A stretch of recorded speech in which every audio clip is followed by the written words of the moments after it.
Welcome to the hunt.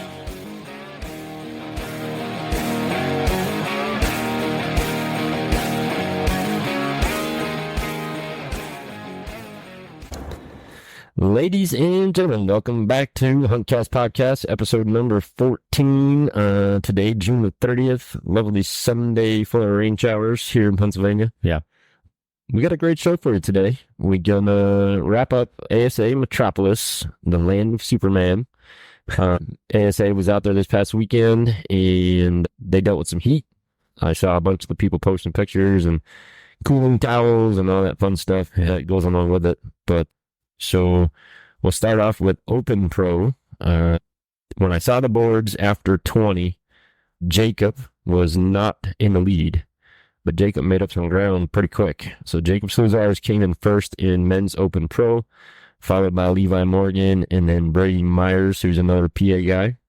Women's Unknown Pro, Cara Kelly, and I found this out at IBO, and I don't think we mentioned this when we talked about me shooting at IBO, is Cara is the marketing manager for Numa Outdoors. Yeah. We spoke about it, but not during the... Yeah, that's right. Maybe that's what it was. We didn't mention it on there. Yeah. So she came in first in women's unknown, followed by Sharon Wallace, and then Mrs. Emily McCarthy came in third. Senior Pro, big shout out to my man BC, Darren Christenberry. He is the head of the elite factory staff. So he came in, he was down quite a bit going in day two, shot his butt off and came out with the finish strong in the shoot down. Tony Taza came in second, and Brian Wallen came in third. It took me a minute because I couldn't read my chicken scratch. And that might actually be more than not Wallen, but I was writing fast. Yeah. Known Pro, James Lutz came in first, Kyle Douglas in second, and Lewis. Man, what the heck did I do? I was writing real fast because I can't read my writing today. Let's see who that was. That was Known Pro, Lewis Price. Sorry, Lewis, butchered that on you. Senior Known, Dougie's buddy, the Hammer. Yeah, he came in first. Old Timmy G. Randy Morocco in second, and Scott Darnell. Man, I butchered these today. Darnell, I was right. Women's Known, we had Morgan Reeves and Mrs. Paige Pierce and Rendon Brooks. And you've heard us mention this name a couple times, and he started listening to the podcast now and loves it when we give him a little shout out. And our boy Mikey Woolner out of Western PA, where West Central PA, came in second. I saw his scorecard after day one. He had some troubles, came back, finished strong, came in second place. Nice. He's on fire. Yeah. Just doing an awesome job this year. Yeah, good for him. So I know what the echo was now. The air. I have to block that mic. Oh, maybe. Yeah. So that was ASA. So that was out in Illinois. It was Matthews Pro-Am. And like I said, they dealt with some heat and no rain, thank God. Yeah. But overall, good weekend. Congrats to everybody that podiumed. And before we bring on our special guest, our first live special guest onto the show, Dougie's going to talk a little bit about what's going on here in PA. Yeah, so here in PA, the hunting licenses became available on the 28th, right? And doe tags are available as of the 28th, but no need to rush. Right. You're guaranteed, all residents are guaranteed their doe tag up until July 7th. Correct. First round only. Yep. Guaranteed. So after July 7th, then there's no more guarantees. Right. But when you can have a mini heart attack. But right now, just relax. Yes. Just chill out. Everyone relax. Yes. So, yeah, just don't wait too long. You got a week. Yep. So, and don't forget Thursday is Independence Day, so that may screw a couple things up. Yeah. I don't know how badly it'll screw things up. Yeah. But yeah, so yeah, no need to worry. Just don't freak out, but do it. Yeah, exactly. This week. So that's it as far as quick wrap up. Yeah. We have, as I said a couple of minutes ago, we have our very first live on-air guest, and we're going to bring him here in a minute. I'm going to give you a little prelude. So we met Sam because he liked the Facebook post, the Archery Fest page. Yeah. And I had no idea who it was. So I jumped on and clicked on his page and was trying to figure some stuff out and found out what he did, and literally called him on a Sunday afternoon and I was like, hey man, I'm so-and-so. This is what we do. How would you like to come to Pennsylvania? Thankfully, Sam was a very good guy, and he was like, yeah, it sounds like a cool plan. So Sam Westfall from Archery in Motion is here with us tonight via cell phone. He wasn't coming back to Pennsylvania just for this. So, No. Sam, how are you, buddy? I'm awesome. How are you guys? Good. Glad to have you on. Yeah. Welcome. And you are the first one, our first live interview. I'm excited. Yeah. Yeah. So talk to us, Sam. Give us a little bit about yourself first. Sure. So, Sam Westfall, CEO and founder of Archery in Motion. Spent some time in the Army as an M1 Abrams tank mechanic. Got medically injured and discharged, and then spent the next 22 years working in an IT career. On top of all of that time period, I've been a hunter and competitive shooter, both firearms and archery, for going on 4 decades now. So I took all that experience, decided I wanted to do something different, and decided to create my own moving target platform under Archery in Motion. So I can take 3D archery targets or firearms targets and put them on a platform, make them move around so that people can have a more realistic practice scenario when they're shooting. Awesome. And that's what keyed me to when I saw what Sam did and what he made. That phone call happened. I'm pretty Sam, it was a Sunday. Am I correct? It was. Yes. 2:00 in the afternoon. Yeah, that's what I thought. I remember it being in the afternoon. And my wife was like, who are you calling? It's a Sunday. I'm like, I got to talk to this guy. Yeah. So, so Sam mentioned Archery in Motion. So what kind of gave you the idea to do this? You know, so let's call it 14 years ago, I switched over from a firearms competitor over to archery side, both on the hunting world as well as competitively. And the one thing I noticed was the longer I've shot, the longer I've got into the competition world. And you just talked about it a minute ago, right? All those folks that are podium placing on stationary targets. Yeah. And I'm not saying that that's an easy task by any stretch of the imagination. It's not. That's kudos to all of them. But it is still a stationary target. Yeah. And when you're hunting in the western states, Colorado, Montana, Wyoming, Idaho, Utah, you are really predominantly dealing with an animal that's still on the move.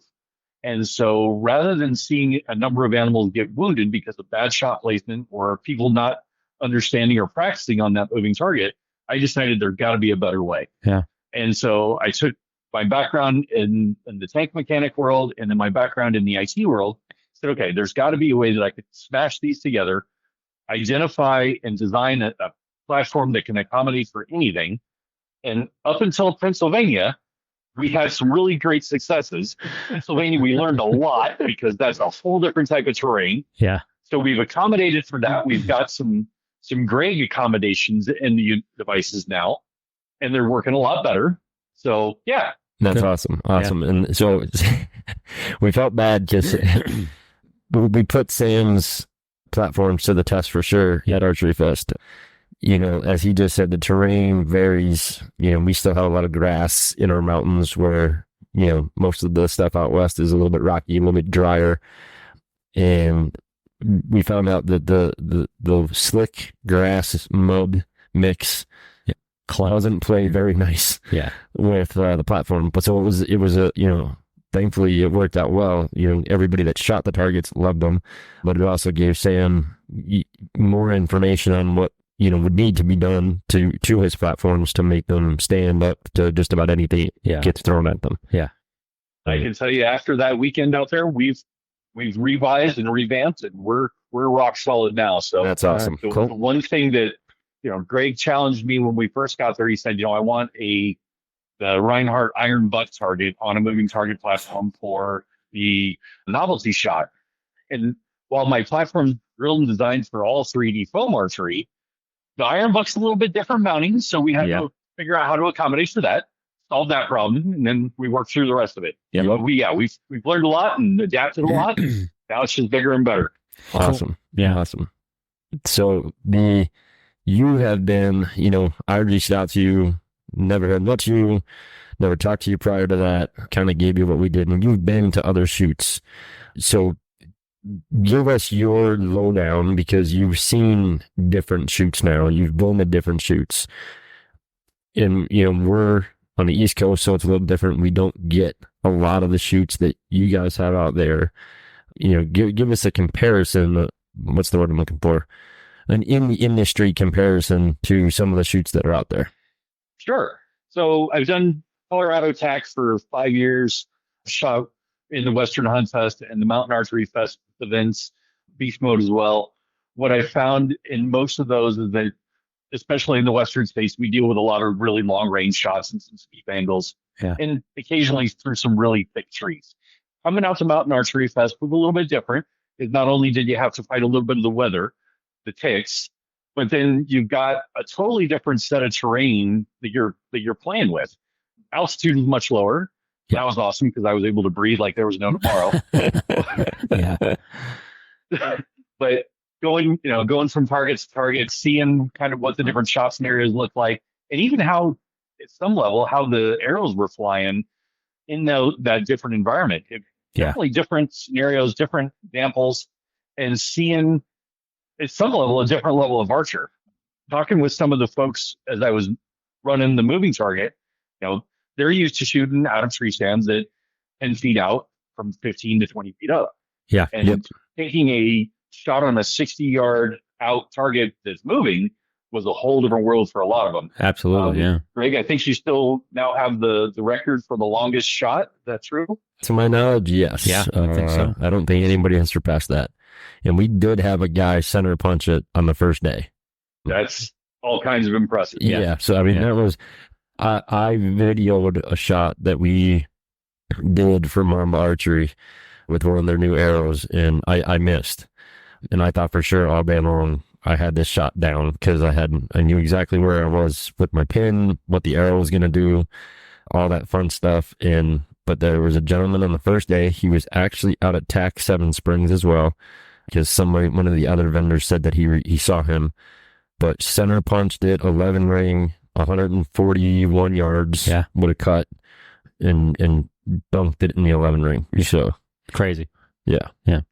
That's a serious shot. Yeah. And I made the target big enough thinking, at least if somebody misses it, they're going to still catch foam, hopefully. Was not the case. We picked up a lot of arrows over there.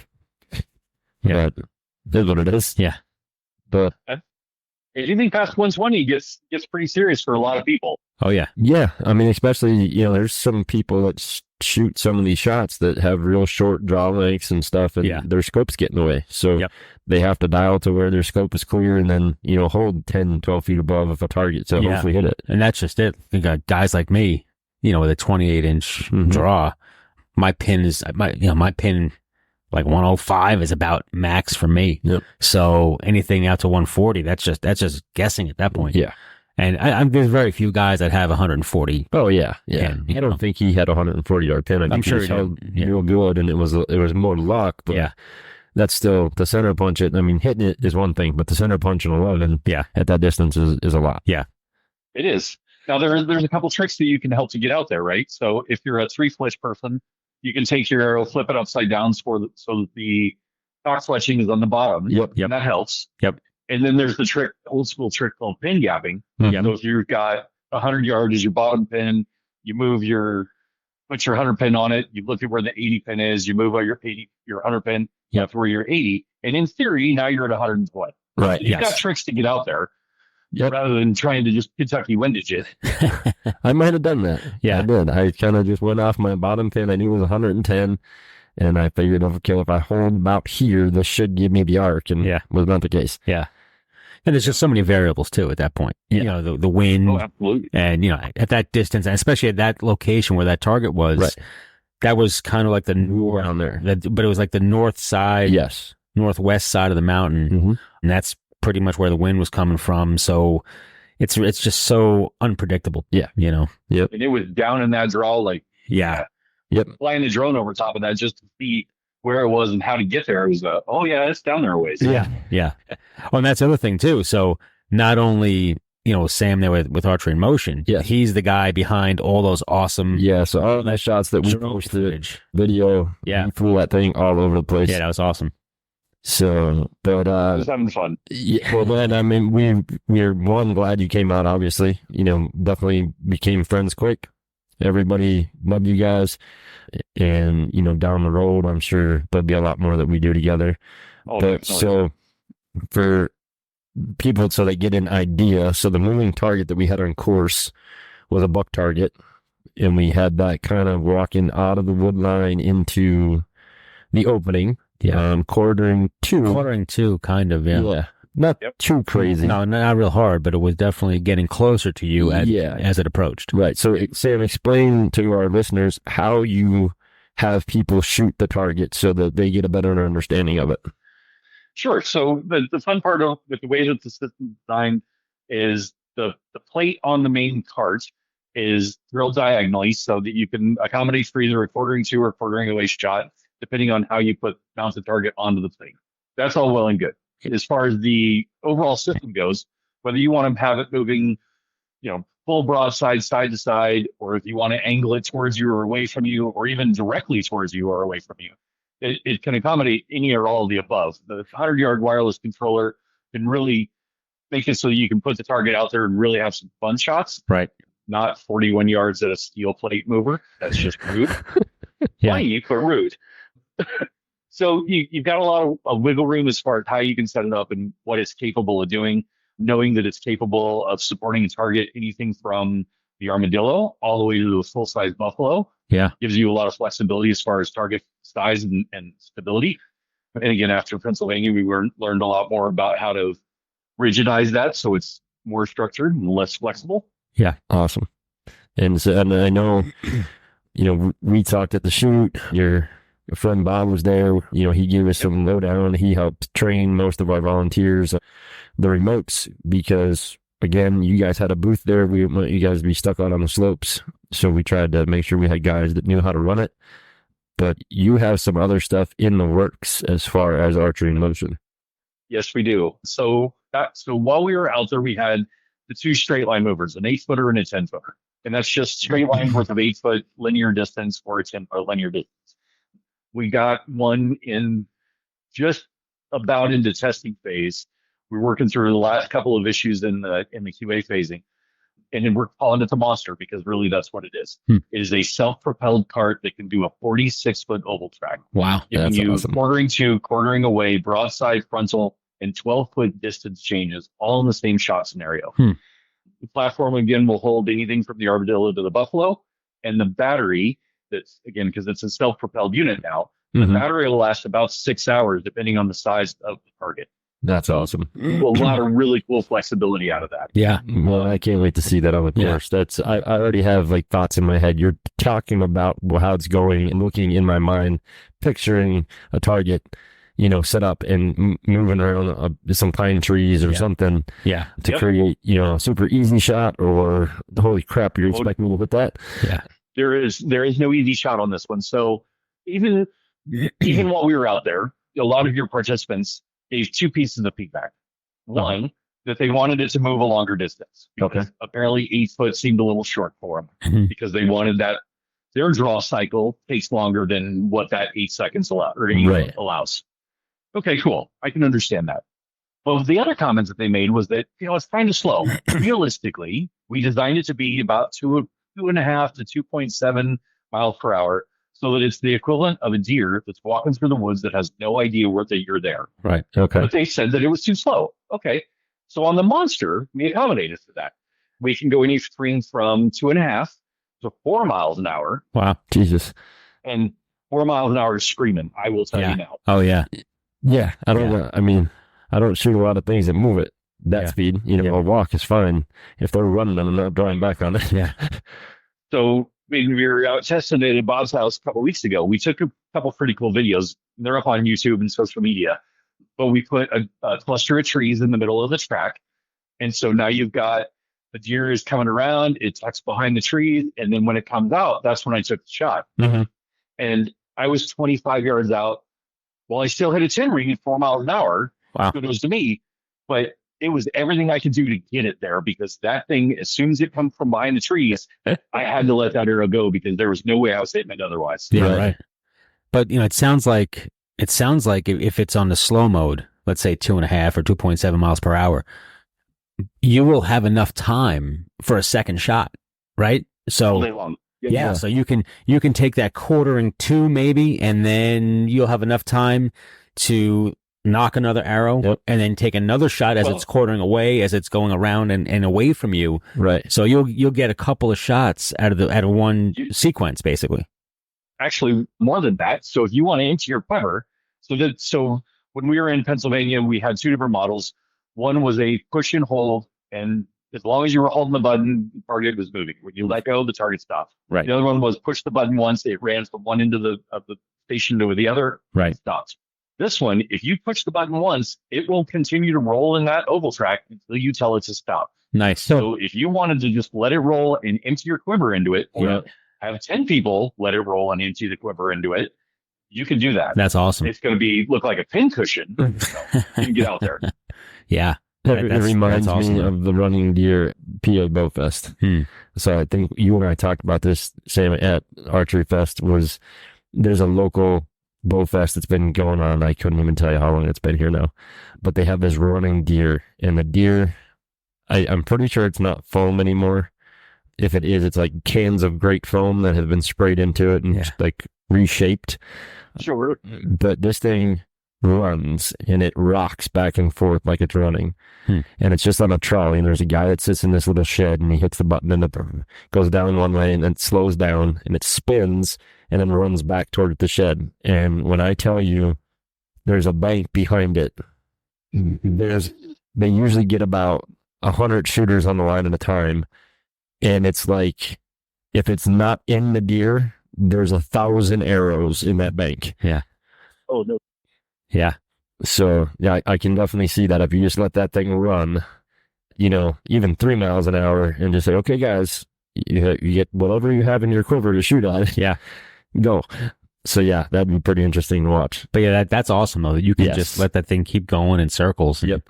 That's really awesome. 100%. Yeah. And, like I said, it's 12-foot distance change. It's 18 feet long linear distance. Okay. So from one end of the other and then you got that 12-foot distance change in the middle of it. Yeah. And when you start talking about, to some level, you're shooting about from this past weekend that are dealing with those stationary targets. It's a known distance. It's not moving at all. Right. You've got all the time in the world to draw back, settle in, make sure your pin's right, your bubble's right, to get that perfect shot on it. Mm-hmm. When you're dealing with a moving target, those odds are out the window. Yep. You don't have that. Yeah. And that's real world. Yes. And that's the real world. Mm-hmm. So yeah, it's awesome for training. Yes. You can't get anything better. So no, definitely not. And that's I was so glad that you liked that post after, we talked, and I was like, man, this guy's going to actually drive out from Colorado. Yeah. Well, it's funny because how this all came about, I don't know if you remember, but when we were doing the course, we were setting the course up. I said, man, it would really be nice if we can get one of these things to move. Uh-huh. And then a week or two later, boom. Yep. You said, you're not going to believe this. I just spoke to a guy who has a target for us. Yep. So it's just funny how it all came together. But that's what it's all about, is finding the right people to get you what you're looking for and build it up, and let's rock and roll. Yeah, that's it. And that's like your demeanor in person itself.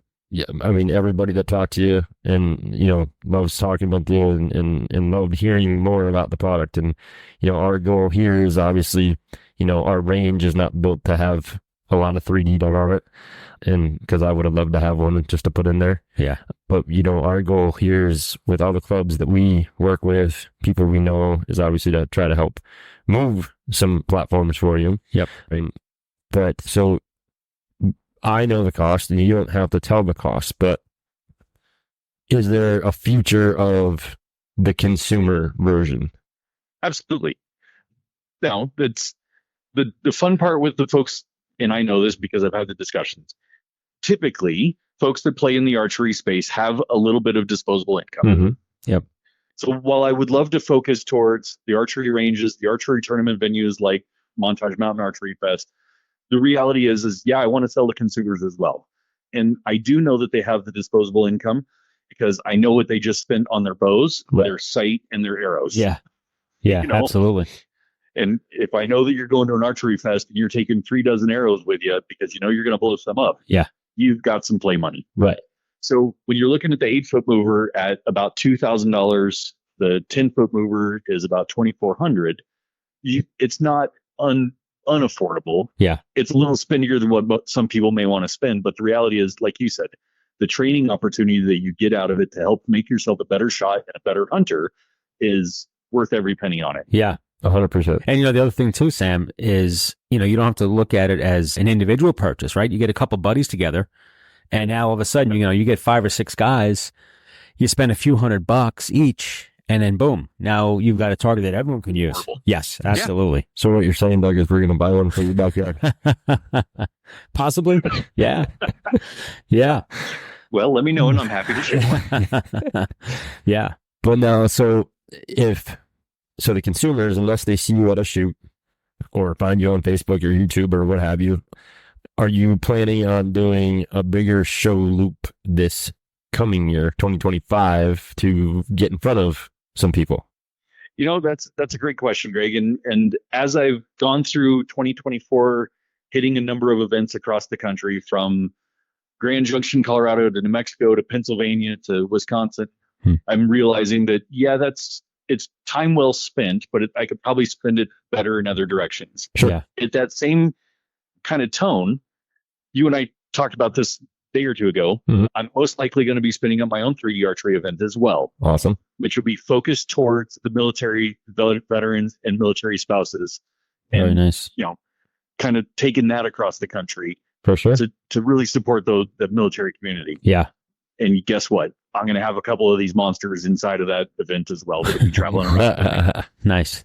That's awesome. That's awesome. Well, the reason I brought it up, obviously, there's lots of shows out there. Yep. But one of the biggest, considered to be the biggest in the country, is here in Pennsylvania. So if you decide that you want to do that, I'm sure we have some volunteers that would love to come down and help you out and support you. Yeah.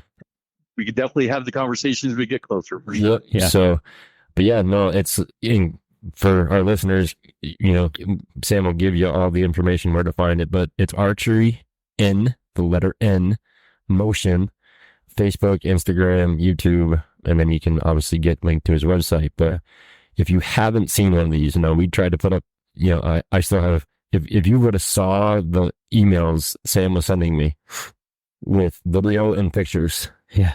I didn't think my email was going to work anymore.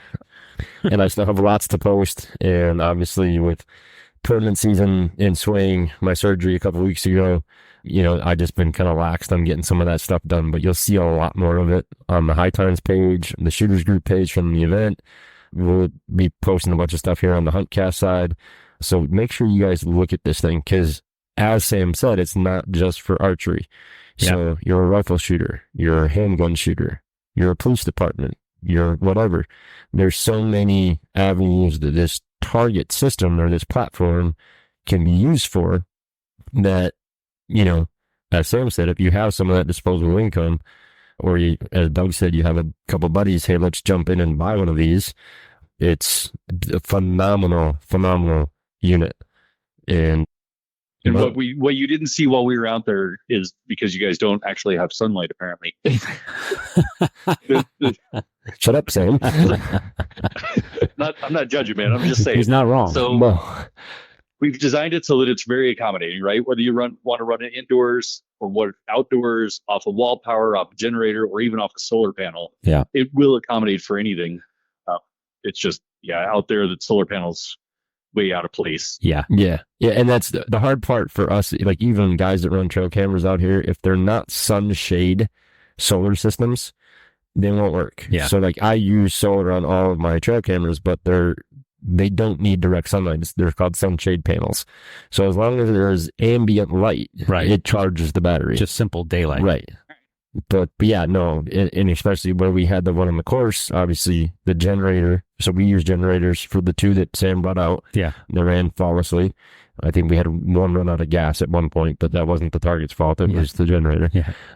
But, we hit it enough out of the way so it wouldn't get shot at. Yep. And yeah, people didn't even know it was there. No. Probably. Yeah. Nope. And like I said, they ran great. So the solar system, obviously, using solar panels, that would be really cool because then you don't have to worry about gas. Yep. Or if you're an indoor range, it's going to be plugged into the wall and never have to worry about it. Yeah. Go. Yep. Life's Awesome. easy. Yeah. We really did try to accommodate for every scenario. At the recent event out here in Colorado Springs, we took it. So we back it up. Out in Pennsylvania, we had it to where your volunteers were running the units for us. Yes. Which was fantastic. Appreciated every minute of it. While we were here in Colorado Springs at one of the recent events, we decided to change it up a little bit, because I got bored. So I actually had the individual shooters running it themselves. Okay. Oh, nice. So during the draw cycle, you're going to nock an arrow, you're going to attach your release. And as you draw the string back, I had the buttons attached to the bino harness so they could just push it with a thumb. It would start moving. They could finish their draw cycle, get lined up on it, and let the arrow fly. Yeah. Huh. It really did prove the point that it's designed for a single individual shooter to run, Right. operate, set up, and roll with it. Yeah. And that's cool. You know, here's an idea. Just hit me as we're talking about this. You're talking about someone that can actually activate it while they're shooting. Right. How about like a foot pedal where you can tap it with your foot while you're at full draw? Yeah. Yep. Yeah. So we've talked about that a couple times. There's a couple minor caveats with that. One, the foot pedal means that you have to stretch out a wire cable. Yep. That has to go whatever that 100-yard distance is. Yep. That's a little bit more cumbersome. It's a little more clunky to lug around. It's a lot of weight. Because even when we were in Pennsylvania, when we were taking one of the units down, we tore it all apart and fit it in the back of that little Master. side by side. Yep. Absolutely. Right. So we want to make sure it fits in a very small space. Yeah. So using the foot pedal, yes, it would work better. Yes, it makes it easier, but it does add extra weight and design features to the unit. Yeah. Whereas I'm trying to keep it wireless, so it's ultra lightweight and it's easy to function. Gotcha. No, let me ask you this. When you start talking about the firearm side, that's an extra cable that could get cut by rounds that are splintering off when they hit steel plate. Sure. Yeah. Absolutely. Makes sense. Makes sense. Go ahead. So our local sportsman's club, they do a lot of skeet. So obviously, guys are yelling pull. So they have actual wireless microphones. Yep. That connect to a receiver. Now somebody draws back. Obviously, talking can be done while you're at full draw, because we all go, man, when a deer comes in. So, possibility, I don't know what the cost of that stuff is. I just know that we have them over there, because that's the unfortunate part of being a member. You have to work a skeet shoot. So you learn about how to make those things run. Right. But yeah, it was just a thought when Doug said the foot pedal, and I was like, wait a minute. We have like wireless things over there. Yeah. Right. So when you start talking about the voice control, it's definitely a possibility for us. It's probably going to be phase 2, phase 3 as we dig a little bit deeper into other capabilities. Gotcha. Okay. Yeah, it's definitely out there. Yeah. Sweet. Awesome. So Sam, where exactly in Colorado were you from? Colorado Springs. Colorado Springs. That's where I live currently. I'm originally from the Boulder area. Okay. Oh, okay. Gotcha. And so let's move over to the live animal stuff. Tell us a little bit about some of your hunts. Well, so this year I pulled first choice for Colorado, either sex tags for deer, elk, and bear. I ended up with another weighted preference point for moose. Oh, nice. And another preference point for a pronghorn. Nice. So I'll at least have most of September. What are we looking at? September 2nd or the 30th in Colorado, Western Slope, to go over and do deer, elk, and bear, all the same unit. Okay. Nice. So that, pretty much anything that walks in front of me is going on the ground at that point. Right. And now those are all archery tags. And you don't hunt really like in your backyard on the eastern part of the state. You typically travel to the western part of the state. Well, so my backyard is, I only live on a quarter acre here in Colorado Springs. Yeah. While there are deer that walk through Colorado Springs because we're at 7,000 feet. Yep. The better hunting is over on the western slope. Gotcha. Okay. Makes sense. Yep. And now, are you talking Western Slope? You don't have to tell me the unit, but town. Give me a town. So north of Rifle, Beaker, Craig. Okay, yeah, that's Okay. kind of what I figured, but Yeah. Yeah, so the folks, your outfitters that were there for the archery fest Yep. or their hunt giveaway, kind of the same area where they're at. Gotcha. Yep. Okay. And so you guys just screwed us, though, Colorado. You just screwed all of us after this Yeah, I year. saw that. Starting next year. The no over the counter thing. Yeah. Yeah. Yeah. Well, I feel bad about it. I kind of don't. I bet. Yeah. Yep. So yeah, it was funny because so Glenn, who you met, who won the elk hunt, I texted him as soon as I saw it. Yeah. And I was like, well, you got lucky. Yeah. He's like, what are you talking about? I said, because after this year, you can't just go to Colorado and buy a tag. Yeah.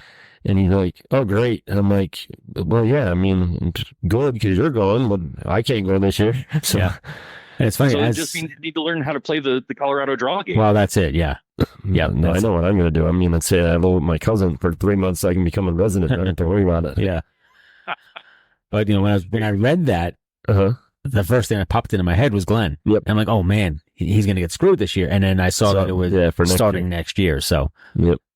Let's say that'll be okay, though. I mean, it's just, I believe there are other states that still have over the counter. Oh, yeah. Arizona, sure. I believe, has over the counter. What? Idaho, I believe, has over the counter. Utah, Montana, Wyoming, all have over the counter. Okay. Yeah. So, and that was, like I said, it's, it's not hard to draw because obviously we've hunted in states where there's draws and points and that whole deal. But it was just nice when, hey, I want to go. Yeah.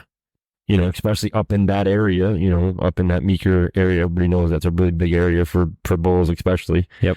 And you have a couple over the counter units. It was just nice. Like, okay, having to, fly out and go hunt for a week or whatever. Yeah. Right. But now I'm sure that guys like you, typical resident hunters were happy with that decision. Oh, was there a lot of pushback from, the other side of it, from all the professional guys, all the guides, the outfitters? The guides and the outfitters were the ones that were really vocal about going against it. The hotels, right. all the, campgrounds, all that kind of stuff, right? Mm-hmm. It's actually when you talk about the tourist industry, right? The hotels, the restaurants, and those type of places, campgrounds, they're less concerned about it. Okay. Because they're still going to get the folks to learn how to play the draw. Yeah. Right. Yeah. Come in for the draw rather than the over the counter. Yeah. But the outfitters are the ones where, hey, I need a hunt at the last minute. I'll call an outfitter. They'll get me in a property and it's an over the counter tag. It's no big deal. Yeah. Those are the ones that they're losing out a little bit of money there. Yeah. Yep.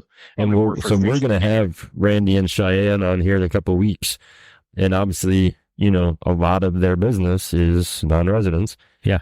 So now, the unit they're in where they have that private property is no longer going to be over the counter. So I can only imagine they're going to lose some money for sure. Yeah. So it's going to change things. So. Yeah. It'll change things. Yep. But like anything else, when things change like this, guys will pick up the system and they'll figure it out. They'll figure it out. Yeah. And it's going to work. So it just takes a little learning. Folks like Randy Newberg have done probably 5 different videos about how to do a draw in Colorado. Yeah. Randy or Corey Jacobson, same way. Yeah. All those guys, they've done the videos about how to do the draws and how to make it successful and how to play the game. And then when you look at things like Go Hunt or Hunt with Odin or Onyx, all of those are designing around how to help hunters be more successful to get into the draw, find the right unit, and even potentially drop those animals once they get there. Right. Yeah, I mean, listen, it's, the draw systems work. It's not, it's not like it's impossible. It's tens of thousands of guys go out west every year and it works. It's just Colorado was kind of what I think was probably maybe like a backup plan. Right. I'm gonna put in I'll put in for Montana and Wyoming. If I don't get drawn, well, screw it. I'll just pack up. I'll go to Colorado. Yeah.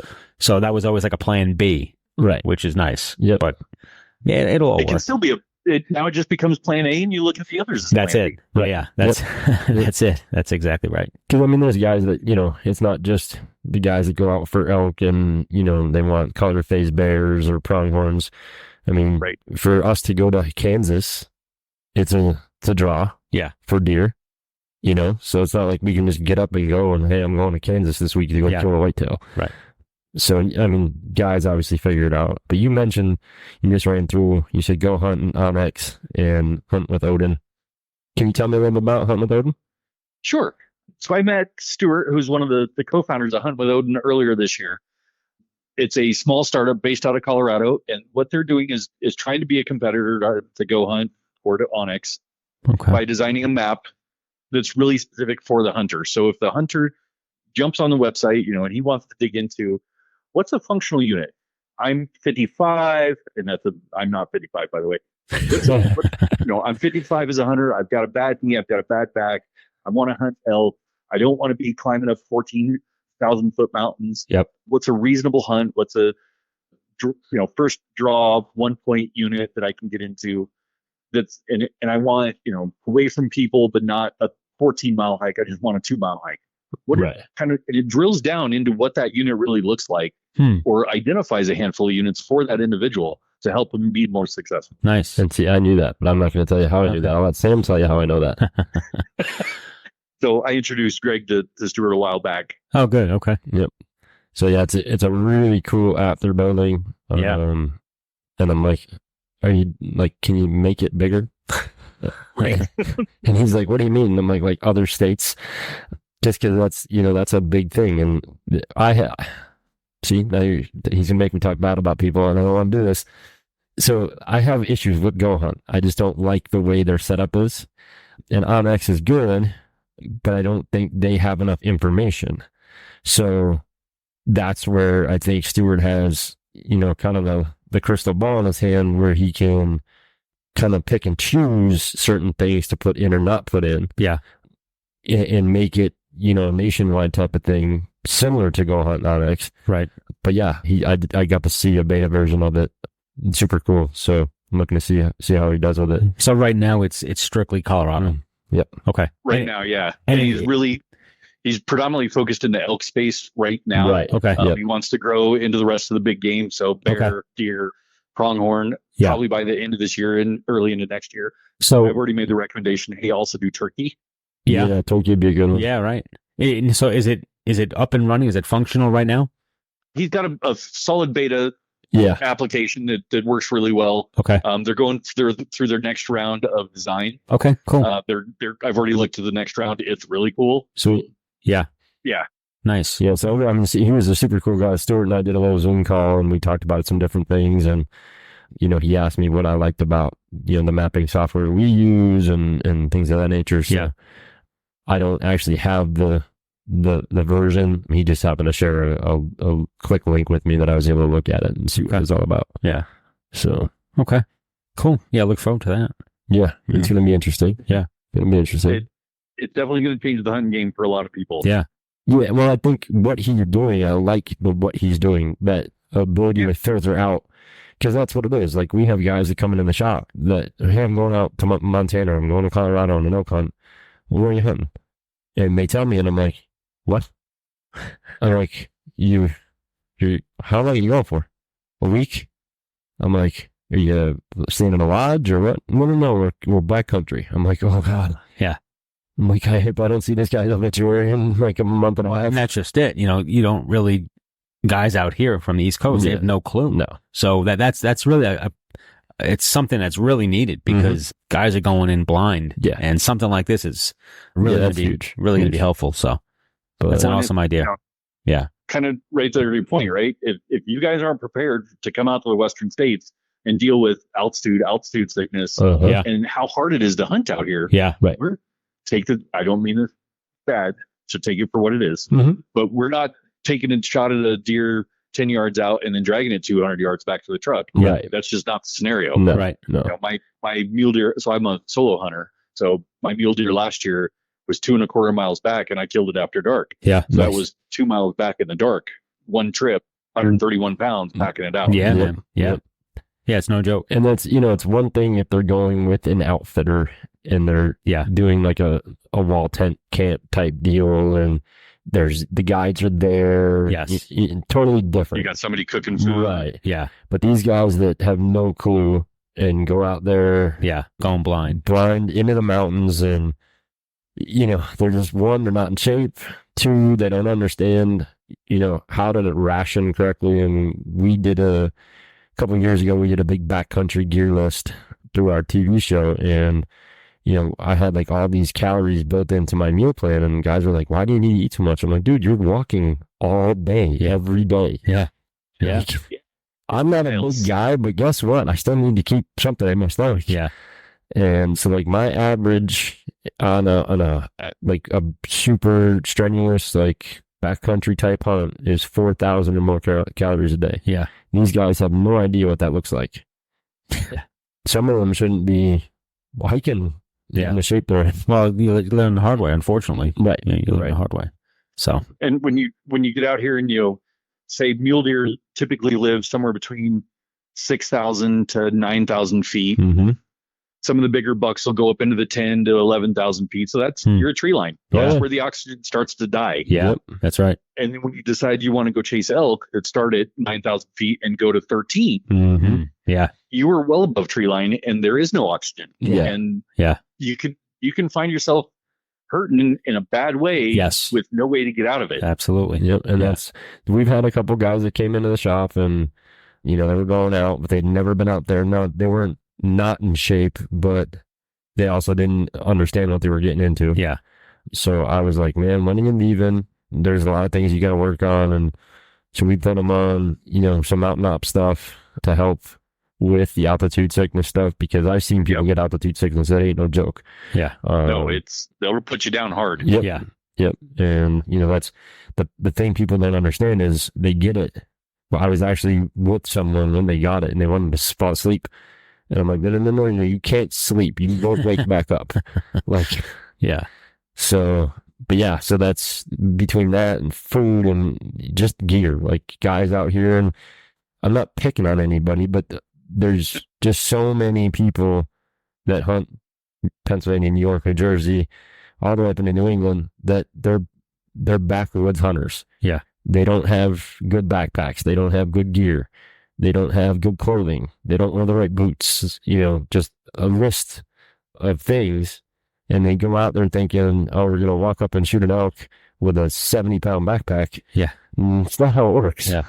I mean, if you can, good for you, but Right. the odds are not in your favor. Yeah, no, not at all. And like you said, Sam, things can go sideways real quick. Yep. So, Yep. it can get real serious. It could be Right. life and death. Mm-hmm. So, if you get So caught in a bad two- situation. 2 years ago, I was chasing some elk, and again, solo hunter. So I got into a blowdown area because I was going to cut the elk off. I was walking across the top of a log that was probably 5 foot up above everything else. Somehow I slipped. Yep. I woke up 20 minutes later. All my Wow. arrows with broadheads were outside of my quiver. Wow. I was cut up. I was bloody. Holy cow. The bow's jacked up. Fence Wow. a cam. And I'm still in the middle of a blowdown area. Yeah. Right. So Yeah. it was, okay, pull the medic kit out, fix myself up, get out of the blowdown. Yeah. Hike back to the truck, go get the secondary bow. Let's go back out. Yeah. Right. But you were one of the lucky ones. Yeah. Some guys That's- might not have woke up. Well, no, and that's the not only not woke up, but you said this is, and I'm huge with this because I am a certified wilderness first responder. So a med kit, I don't know how many guys I know go out in the woods with no med kits. Yeah. Like, I don't care if it's a Ziploc bag with Band-Aids and Quick Clot in it. Whatever. Right. But take something. Yeah. I've had more times than I can count where, if I shot a deer or elk late in the afternoon or in the evening Mhm. and I didn't think it through, I do now, but if I didn't think it through I let the arrow fly, Mhm. I know it was a solid hit. Now I've learned to sit down and eat Yep. and Yeah. drink. Yeah. And let that animal go die. Yep. But years past, it was, okay, I'll let the arrow fly. I'm not going to eat. I'm just going to go start tracking it in blood trail because I know it's going to be down in 100 yards or less. Yeah. And then by the time I got to it, yep, it's dead. Great. By the time I got an hour, 2 hours, 3 hours into cutting this animal up, I'm starving and I'm Yeah. getting shaky. And Yeah. I've got a very, very sharp knife in my hand. Yep. And as I'm moving, I nick my fingers or cut my hand. Right. Well, you got to stop everything you're doing. You go fix yourself up. Yeah. Mhm. Come back to actually finish processing the rest of that animal. Yeah. And all it's doing is getting hungrier, darker, and colder. Yep. No doubt. 100%. 100%. Yeah. But yeah, no, that's the thing. And that's, there's so many things out there now. Like, we do a bait, and it's obviously doesn't compare to being out in, 10,000 feet, but we take some of the kids from our giant team on a hike up in the High Peaks area of upstate New York. So Mount Marcy, we're doing Mount Marcy this year, and it's the highest peak in New York State. It's like I was 6,000, going to say it's 6,000 or something, like right? 6,400 or something. Yeah. Now, I've been out west. Doug's been out west. I've been way up in Colorado, past 13,000. It's a whole different world. Totally. Yeah. Totally. Different world. But that's, last year, a couple of kids were like, why do you always have like protein or, whatever snacks in your pockets, like while you're walking? I said, because I have to walk at the pace you guys are walking at. not at the pace I would normally walk at. So it takes longer to get from A to B. So I'm going to get hungry. So I'd rather just snack on a protein bar, snack on whatever. And then when we get to camp, now I can have my dinner. And I don't ever feel dehydrated or run down or anything. And that's what people need to realize. Exactly, like you just said, okay, I killed the deer, let's just go find it. Yeah. No. Sit down, relax. Yeah. It's not going anywhere. It's dead. Eat. Yeah. Right. So it's the best thing. Like I said, it's taken me years to learn that, but now that I have, it's the best thing you can do. Yeah. You've got a belly full of food. You're fully hydrated. You're calm. Mm-hmm. Yeah. Now you can go process that animal. And as a solo hunter, where I don't have anybody else to help me, I need every bit of energy I can to cut that deer or that elk up. Absolutely. Yeah. And not only is it that, but you make better decisions when you're not dehydrated or not full and have you're not in a hurry. Right. Yeah. Yep. Yeah. Totally. But that's just another layer to the whole Western hunt, right? Like we don't have to deal with that here. No, here exactly. We're never more than a mile from a road. I mean, and even where we hunt here in PA, it's a half mile to a road. I could be in the house and 700 yards. So it's a whole different ball game. Yeah. And you need to take that into account when you go out west. It's not what you're used to. Right. So unless you are spike camping as you're moving. Yeah. And even then, it's a different ballgame. Yes. Yeah. It's a little bit more feasible. Like, okay, my tent is only a mile away. Yeah. Where all my other gear is, but it's, some of these guys go out and they truck camp and then they hike in every day. And hey, more power to them. It's just, that just creates, okay, you're parked here with all of your stuff and you just walked 4 miles up a mountain. Guess what? It's 4 miles back down if you need something. Yeah. And that's if you're smart enough to hunt up and hike down. Right, that's right. Yeah. I've run into a bunch of guys where, the elk are low, so I'm going to go down to them. That's a mistake. Yeah. Yes. Bad move. You got to pack them up the hill. Yeah. Yep. Well, listen, these are things you just learn with experience, right? So, or the hard way. Yeah. You learn. Yep. Yeah. So, yeah. But yeah. So, give us all your socials, all your web, all that stuff. How can people find you? And find Archery Motion? It's Archery, the letter N Motion, and that covers every bit of social media from Instagram, Facebook, TikTok, YouTube, Medium for blog posts. It's all the same thing there. Okay. The website is also the same. It's http://archeryinmotion.com. Awesome. Okay. So guys, if you want to see one of these, obviously you can email us. We have a plethora of videos. I was about to say, you haven't even dug into this. Yeah, no, I haven't even touched them. It's like, I think I've loaded up like 5 of them or 6 of them or something.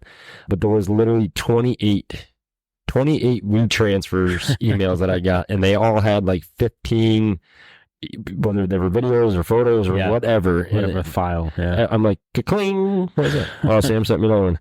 Ka-cling. Yeah, there's another one. Yeah. And they're on for 2 days. 2 gigs each. Yeah. So, but you will definitely see a lot more from us. But if you want to see something specific and you email us at huntcastpodcast@gmail.com, I will dig through all the videos and send them over to you. Yeah.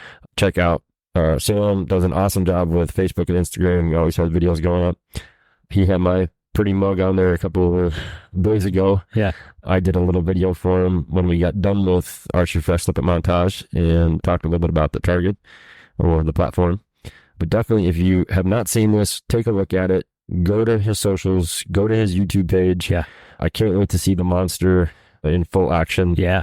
Man. That thing's going to be... There's look for the teaser video because it is out on YouTube right now. Oh, okay. Cool. All right. Yeah. Look for it that. just says teaser. Okay.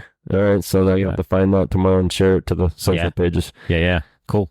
But Sam, man, we can't thank you enough, number one, for coming out here. Yep. We're super glad that we got to meet you and become friends and talk. And, we're definitely coming on We're here. not done. No, definitely not done. We got some stuff. We'll have lots of more stuff to talk about. But yeah, exactly. Sam has learned a lot about me in a very short amount of time. Yeah. It's taken Doug 3 years to figure it out, and Sam had to learn it in about 3 months. Yeah. And that was okay because it was worthwhile. It was a great connection. And happy to do it again. Awesome. And so when you see his videos, a lot of the targets that he uses in his videos are big shots, correct? Correct. Yep. Al and Hunter from Big Shot were great to partner with me early last year and said, hey, we love the idea of the moving target. So let's send you a bunch of targets. That way you can show off what it's capable of and cool. show some of our targets, because in Colorado, Big Shots is not a big name. Right. Most of the it's all ranges Reinhardt out here stuff, right? strictly use Reinhardt. Yeah. We're going to change Nice. that. We're going to help change that. We're going to get Big Shot but kids out there. Same. Yeah. Yep. So, but did you actually see what Big Shot just brought out? Quiver, yeah. So that's also a Colorado-based company. Yep. So the X-ray scan of your deer target. So you can tell where you hit it. Yep. Really? So I haven't seen that yet. Yeah. So it's all well and good to look at rings on a target. Yep. But the last I checked, there were no rings on the animals. Right. We'll leave that there. Yep. Absolutely. I was talking with Rob, who owns Quiver, and we got to talking about potentially bringing a couple of his Quiver targets down to put them on the moving target so that you can actually see what that looks like as you're shooting a moving target. Awesome. That would be awesome. Yeah. So, all right, cool. Well, a lot of things in the works. See, Sam drops names. He's good at it. Yeah. We're all in it together. Yeah, Well, man. Yeah, that's true. But no, so you will definitely see a lot more of Huntcast with Sam, High Times with Sam. Yep. Archery Fest at ? Location for next year. but yeah, and possibly some more stuff. Sam and I chit-chatted a little bit. I gave him a little bit of a sneak peek of the conversations that'll go on over the next couple of weeks with some folks. But yeah, so we're excited. Thank you for being our first live guest on Huntcast podcast. You're a pioneer. You're a pioneer. And it all worked. We were all afraid. We were calling. I've had to call Doug's phone to make sure that the Bluetooth thing worked because we never trusted it. Yeah. And I'm like, oh, great. Sam's going to call. I'm not going to hear him. Yeah, no, it sounded good. So That's great. Yeah. Awesome. Well, Sam, thank you again. Archery in Motion, guys. Go check them out.